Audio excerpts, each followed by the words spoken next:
pedimos. Lembra? Glória a Deus. Aqui também quero fazer uma mensagem, alguma coisa de Deus hoje, no dia da oportunidade, na sexta-feira. Vamos receber uma salva.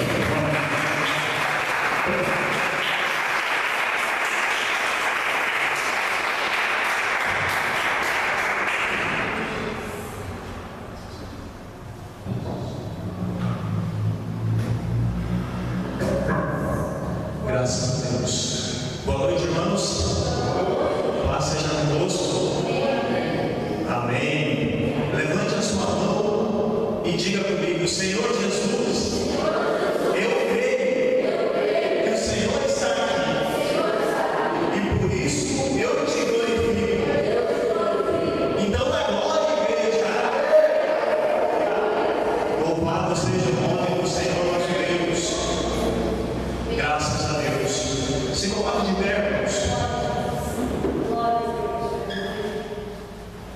Eu já me alegrei ouvindo os louvores, ouvindo a palavra do pastor, essa novidade de que nós vamos ter mais uma oportunidade de ganhar almas, de fazer algo para o nosso Deus. Eu acredito que você também se alegrou. Amém? Graças a Deus. E eu quero meditar com a igreja em 3 versículos, em 3 passagens nesse momento. Abra sua Bíblia no livro de Amós, capítulo 7, o versículo 14 e 15. Graças a Deus. Amém? Amós respondeu a Amazias: eu não sou profeta, nem seguidor de profeta, mas criador de gado e cultivador de sicômoros. Mas o Senhor me tirou da criação de gado, e o Senhor me disse: vai e profetiza ao meu povo Israel. Glória a Deus. Louvado seja o nome do Senhor. A segunda passagem, o segundo versículo que eu quero ler com a igreja é no livro de João, capítulo 3 e versículo 16. Esse versículo é considerado pelos evangélicos um ponto central da Bíblia, o textual do povo de Deus, porque Deus amou o mundo de tal maneira que deu o seu Filho unigênito para que todo aquele que nele crê não pereça, mas tenha a vida eterna. Amém. Glória a Deus. E para finalizar, irmãos, 1 Coríntios, capítulo 15, e o versículo 19. 1 Coríntios,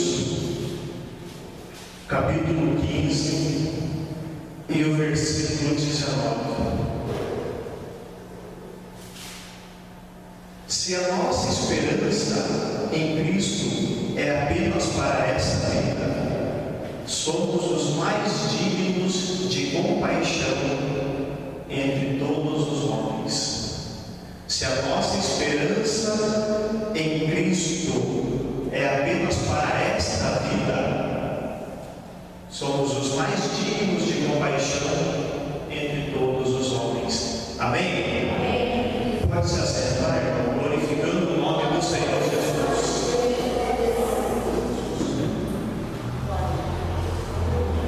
Igreja, a gente leu agora em Amós um versículo onde Amós declarava: eu não sou profeta.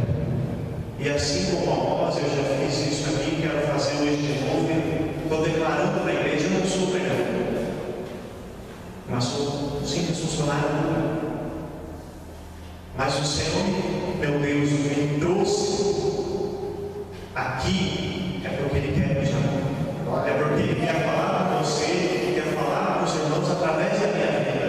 E eu creio nisso. é por isso que eu me disponho a falar aquilo que Deus me tocou de trazer para a igreja esta noite. Amém? Eu estava há uma semana do meu casamento para a Daiane e eu trabalhava com uma empresa de cascavel. E eu viajei a Guaraniaçu de moto, era o meu veículo na época. Então eu viajei de moto a Guaraniaçu e eu não conhecia a estrada. E na volta de lá para cá, eu sofri um acidente. Eu sofri um acidente numa curva. O diabo tentou me destruir. Mas o Senhor, meu Deus, envergonhou Satanás e disse: não, aqui ele não vai ficar. Ele vai ficar lá no altar, porque eu quero ele glorificando o meu nome. Eu quero ele pregando a minha palavra. Eu não sou pregador, assim como Amós não era profeta. Mas se Deus me chamou para pregar, é porque Ele vai me capacitar. Ele quer me usar. E Ele quer usar cada um de vocês. Ele quer usar a tua vida, assim como Ele usa o pastor, a pastora. Amém? Você crê nisso? Você crê que Deus tem um plano para a tua vida e quer te usar? Então tome posse. Tome posse dessa palavra, porque Jesus quer usar a tua vida. Deus quer te levantar. Quer fazer de você um cantor, quer fazer de você um profeta. Tome posse daquilo que Deus tem para a tua vida. Depois, nós lemos o texto áureo, o tema central da Bíblia, no livro de João, capítulo 3, versículo 16. Eu quero rapidamente, já são 9 horas, quero rapidamente contar a história de um homem, de maneira breve, o mais resumidamente possível. Há mais de 2000 anos atrás, uma mulher chamada Maria, uma jovem, uma adolescente de 15 anos, estava noiva. Esta adolescente, quase chegando à juventude, estava noiva de José. Mas ela foi visitada e engravidou. Maria estava grávida, mas José, seu noivo, não a tinha conhecido, não tinha mantido relação com ela. Então vocês imaginem uma cultura de 2000 anos atrás, uma adolescente de 15 anos que estava noiva, grávida. É desse homem, dessa gravidez, que eu quero contar uma história rapidamente. Quero resumir a história desse homem para você nessa noite. Essa adolescente de 15 anos, grávida, deu à luz a um menino. E nessa época, aquela região era governada por um rei ímpio, com um coração tomado pelo mal. E esse rei, conhecedor de uma profecia que dizia que nesse período estava para nascer um novo rei de Israel, ordenou que todas as crianças recém-nascidas até quase 3 anos fossem mortas. Você imagina uma população de milhares, onde não havia controle de natalidade, quantas crianças inocentes foram mortas por esse rei de coração ímpio, de coração maldoso. Você consegue imaginar a dor de uma mãe que tem um filho tomado no braço, à força e morto? Uma mãe que vê um filho seu ser degolado na sua frente, porque o rei não queria outro rei para tomar o lugar dele. Você consegue imaginar essa dor de uma mãe, de um pai, perdendo um filho inocente? Mas Jesus é o nome desse homem. Deus tinha um plano na vida dele.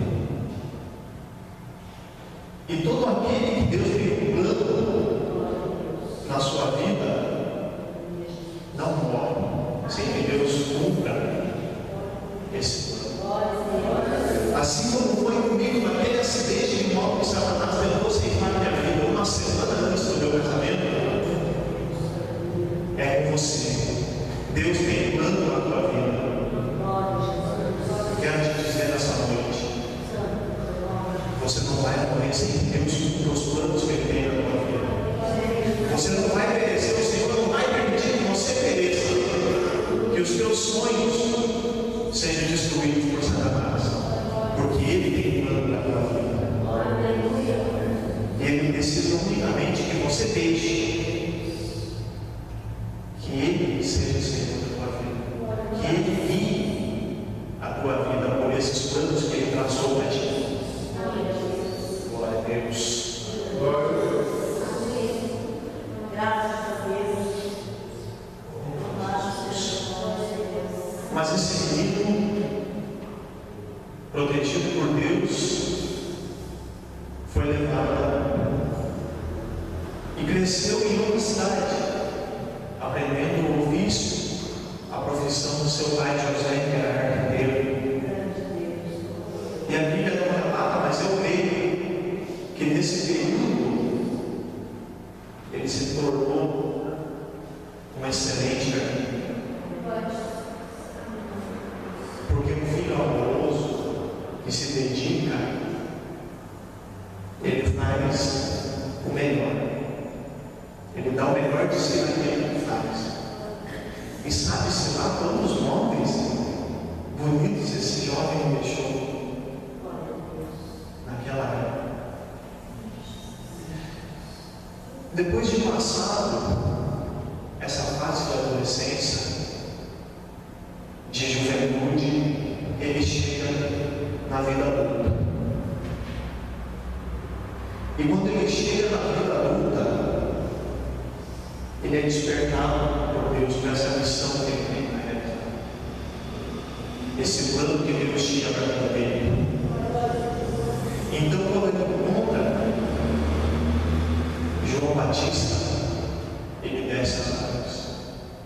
Não porque necessitasse ser batizado, mas porque ele queria cumprir, e ele cumpriu toda a lei.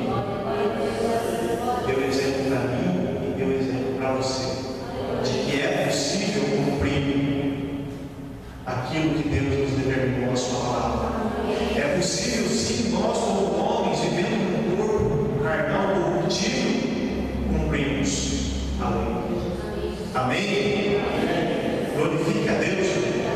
Exalte o nome do Senhor Jesus. Não deixe que o inimigo te distraia e você não receba o que Deus tem para você nessa noite. Exalte o nome do Senhor. Aleluia. Este homem desceu as águas, foi batizado e dali foi levado para o deserto. Glória a Deus. Muitas vezes nós somos levados para o deserto da vida. Nós somos carregados para o deserto. E nesse deserto, durante 40 dias e 40 noites, ele jejuou. E nesse momento ele estava fraco, debilitado, teve fome, e Satanás, se aproveitando dessa situação, veio para tentar Jesus. É quando você encontra uma barreira, um obstáculo, quando você está enfraquecido, e Satanás vem para tentar. É quando nós estamos debilitados que ele vem para nos tentar. Ele não vem te tentar no momento que você está com uma saúde perfeita.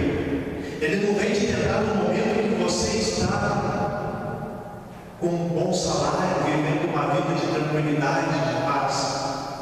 Ele vem te tentar quando você está passando uma prova, quando você está passando dificuldade. É aí que ele vem te tenta. Mas ele não vem para te derrubar mais ainda. Ele vem e faz como fez com Jesus. Ofereceu riqueza, ofereceu o pão para matar a fome. Ele vem sorrateiramente e oferece uma solução para o nosso problema, oferece uma solução para aquela dificuldade que nós estamos enfrentando. Mas tem um preço. Ele quer ser Senhor da nossa vida. Ele quer resolver o teu problema em troca de você se dobrar diante dele, em troca de você fazer dele o teu Senhor. E a Bíblia diz que só há um Deus e um só Senhor, o nosso Senhor Jesus Cristo. Aleluia! Glória a Deus! Depois de vencer essa provação, essa tentação, Jesus realizou milagres. Toda aquela região, aquele império, via a mão de Deus agindo ali através de Jesus. Você já viu algo assim? Será que é fácil transformar água em vinho? Ou é só o poder de Deus? Aquele homem deu vista a um cego. Será que é fácil um cego de nascença voltar a enxergar? A ciência hoje, mais de 2000 anos depois, tenta desenvolver aparelhos para devolver sombras à vista do homem.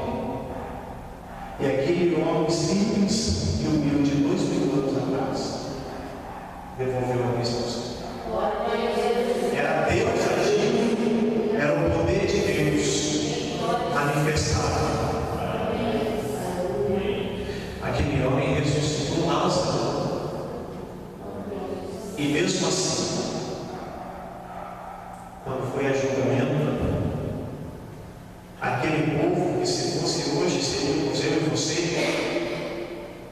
preferiu Barrabás, preferiu o criminoso do que o Filho de Deus. Aquele povo gritava e dizia: crucificam. Aquele povo que ficava admirado vendo milagres, preferiu um malfeitor. Aquele povo, pastor, que se reunia em multidões para ver o paralítico andar, para ver o leproso ser purificado na hora, aquela multidão era a mesma que gritava: solta Barrabás e crucifica Jesus. Mas ele não morreu em vão. Ele não morreu e estava sepultado. Ele morreu e ressuscitou e está aqui no nosso meio. Está aqui dizendo que ele quer te abençoar, que ele vai te abençoar. Basta você crer, basta você aceitar. Aceitar isso que ele tem na tua vida. 3 dias depois da morte, ele ressuscitou. E hoje, assentado à direita do Pai, ele olha para as marcas dos cravos nas mãos. A coroa de espinho deixou marcas na sua fronte. O seu lado traspassado. Ele lembra de tudo isso, de tudo que ele passou. Ele olha e vê você aqui, adorando, louvando, glorificando o nome dele. E ele diz: valeu a pena viver, valeu a pena entregar a vida na cruz, para o meu povo estar hoje glorificando, para que o meu povo tenha a salvação, tenha a chance de morar no céu.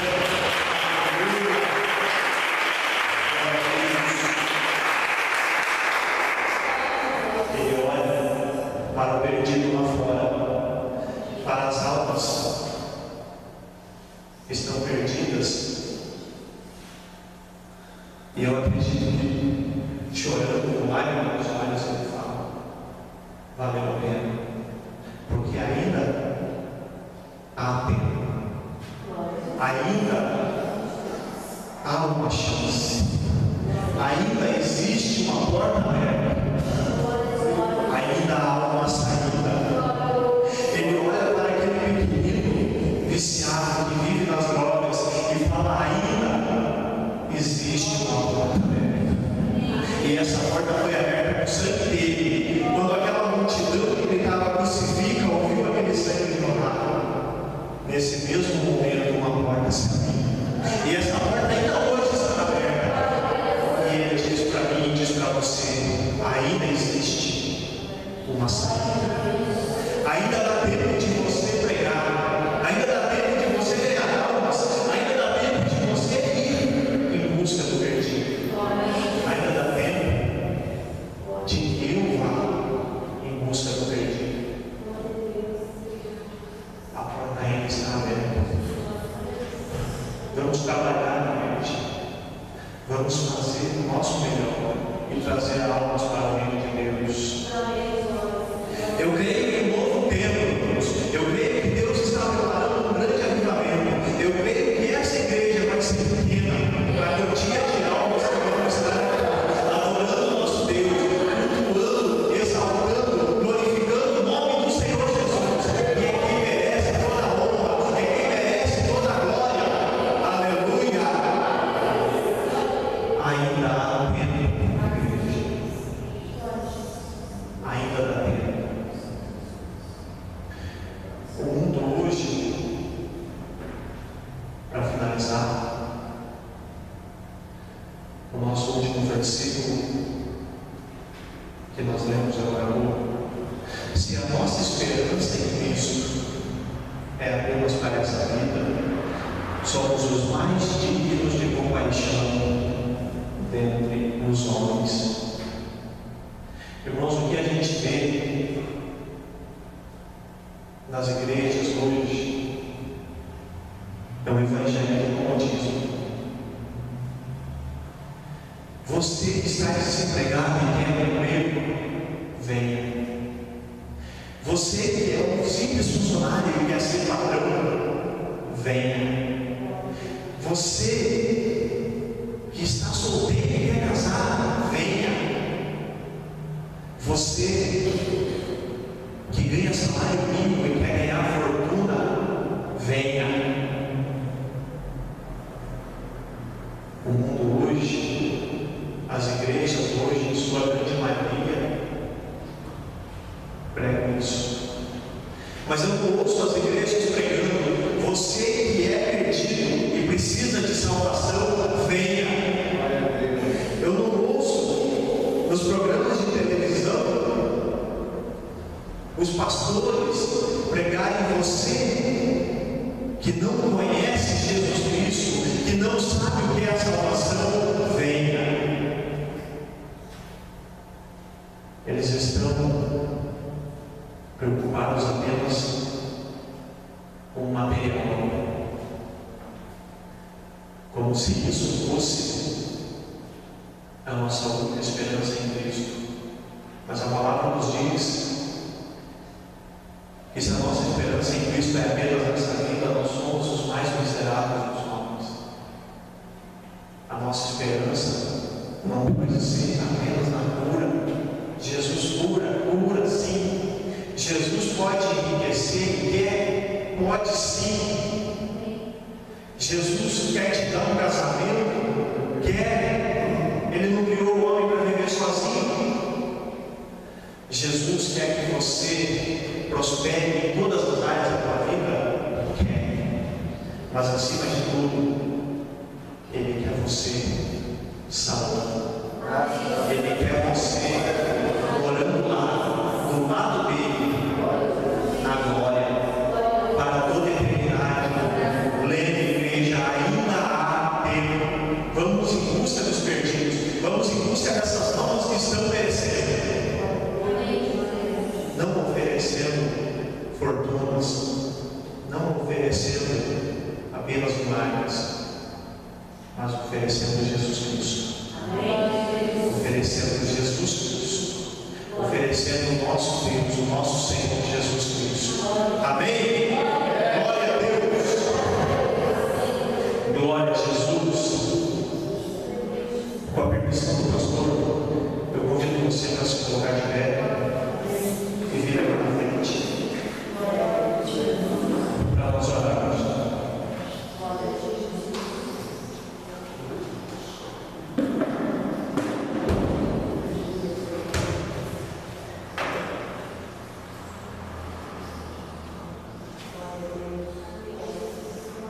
Ti, Jesus. Louvado seja o nome do Senhor nosso Deus. Glorifica a Deus, irmãos. Feche os olhos e adore o Senhor. Adore o Senhor nosso Deus. Louvado seja o nome do Senhor Jesus. Aleluia.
de oração por esse novo tempo que eu creio que o Senhor está preparando. Esse avivamento,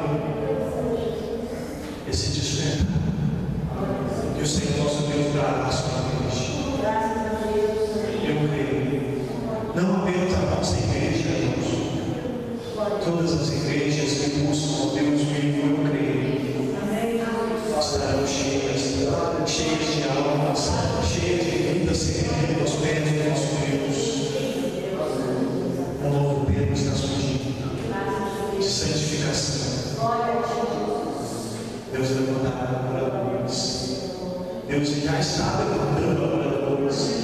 Já está levantando um novo povo, um novo santo, um povo disposto a pelejar, um povo disposto a ganhar almas, um povo disposto a empunhar a espada e sair às ruas, pelejando contra Satanás, resgatando o inimigo das mãos do diabo, trazendo na casa de Deus um povo santo que busca e adora ao Deus vivo, ao verdadeiro Deus.